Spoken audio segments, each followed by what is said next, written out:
There's a trailer there with awning that had to slide out. Got a couple more Class A's over there. Assuming you can see those. Oh, yeah, we got a rather large fifth wheel right there. Let's go over here and take a closer look at the Class A's. Class A's are the elite, of course, in the RV world. They are for people a lot richer than me. And of course they come with slide outs, whatever.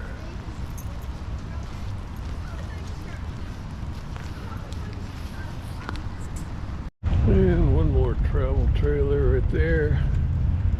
It's maybe, I don't know, 20 footer, 21.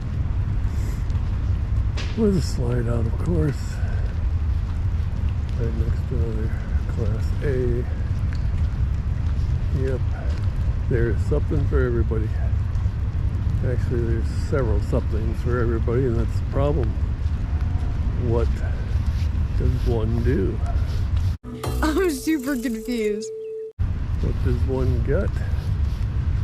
Well, we're going to talk about that in our final view. Here will be the last option we haven't talked about. Well, actually, I didn't see a van here. Oh well, you know about van life. There's our little shuttle bus, and even in the busing world there are options. There are 4-window buses, 5-window buses, wheelchair lifts, and the big babies, the 30-footers. Alright, let's talk. And we even have a converted cargo trailer for a little RV out of the box thinking.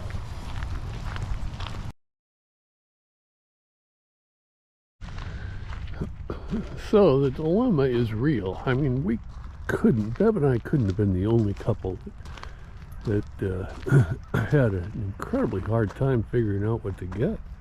Too many things happening. I mean, the array of trailers alone, travel trailers alone, you know, they range from 10 feet to 30 something. Some are wider than others. Some have slide outs. Some are teardrop in design, so they're aerodynamic. You know, some have bathrooms, some don't. You know, some have black tanks, some don't. Then the fifth wheels, I actually saw a small fifth wheel. It was like 16 feet yesterday. It's the first time I've seen a fifth wheel that small, but they'll go up to 30 feet, I'm sure. Same dilemmas. And then, you know, do you want to pull a trailer? Do you want to pull a fifth wheel? They have their own set of problems. Do you want, or do you want to drive? Okay, if you want to drive, then you got Class B's or you got Class C's. Oh my God. We've got small Class B's, we've got small Class C's, we've got, oh God, it's just endless. You know, in the vans, we're talking vans, we've got converted cargo vans, or if you want to stand up, we've got the Sprinter type vans. This is really melting my mind. Class A's, but all I know about Class A's is they're huge, but they've got everything. But, hold on, they don't. And this is one of the main points I'm going to have to make right now. No matter what you get, a week, a month, 6 months will go by and you're going to say to yourself, God, I wish we had that. You know, talking about a particular feature that your RV does not have. It's going to happen. There is no such thing as a perfect RV. I'm probably get comments on this. I'll probably get guys that'll say, well, ours is perfect for us.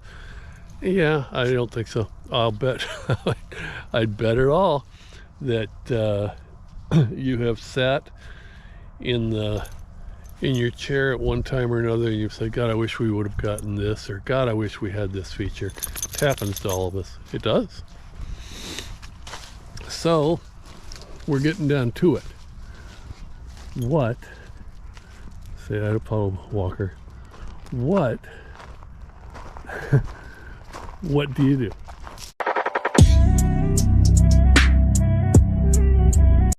What do you buy when there's no such thing as a perfect one and there's so many options? My suggestions only. Make a list, checking it twice. Make a list of the features that you absolutely have to have. Now here is another dilemma. This list is going to change over time. I originally, when I started this, I originally said I cannot live without a daily shower. I have to have a shower. And in fact, I made room in the bus to put a shower. Right now I'm on day 5 of not showering. Turns out I don't need a daily shower as badly as I thought I did. Sponge bath is fine with me until I get somewhere where I can shower without a big hassle. It's just the way it is. But make a list of features that you think you absolutely have to have, and begin your search that way. You may find as you go along that you're going to see something else that you like much better but doesn't have one of the main features, and you're going to fall in love with it. That's just the way it is. And then 6 months down the road, you're going to have a travel trailer or an RV that has everything you thought you wanted, and you're going to find out, oops, didn't need that, or oops, God, I wish we would have included that on the list. It's just the nature of buying an RV. So anyway, make a list of the things you absolutely feel you can't live without. Okay? And just start there. You've got a budget. Obviously, everybody has a budget.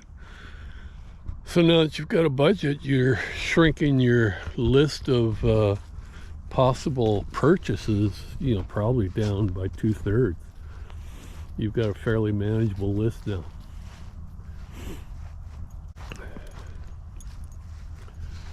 When you're all done with that, and you've gone and looked, and then I swear to God, I'm being serious on this, you're still going to have doubts when you've narrowed it down to the top 3 or something. You're still going to say, God, is that what we really want? I'm super confused. Pull the plug and just buy something. Okay? You are not going to be the first RV owner who has found out a year down the road that that's not what you wanted, and you sell it and you get something else that you do want.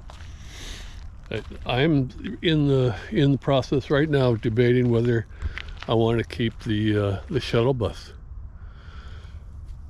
because I'm thinking that I might rather have hold on a second. Come here, Max.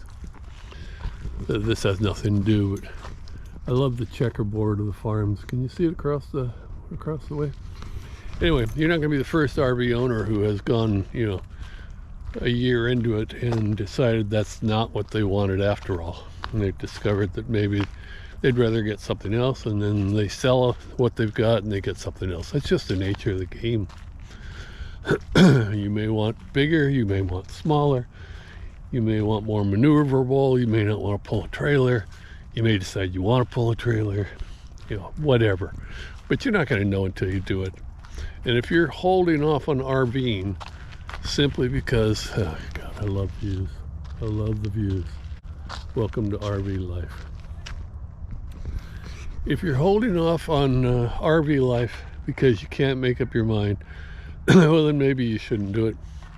Maybe you need to, or go out and rent one. Go, what is it, that Campground America, or what is it, Camping America or something, I don't know, rents Class C's, rent one for a month, see how you like it. I don't know. Borrow a friend's trailer, travel trailer, see how you like it. But bottom line, make up your mind, make a decision and live with it. And if it doesn't work out, you can always get something else. That's my word of advice to you after 9 months being on the road. If you really want to get into this life and have fun, well, then get into this life and have fun. There's no such thing as a perfect decision. All right, Maggie, anything else? No. Maggie wants me to let her loose and let her go swim. All right, guys, happy hunting. Hope you find what you want. And if not, sell it. Get something else. From Boardman, Oregon. Over and out.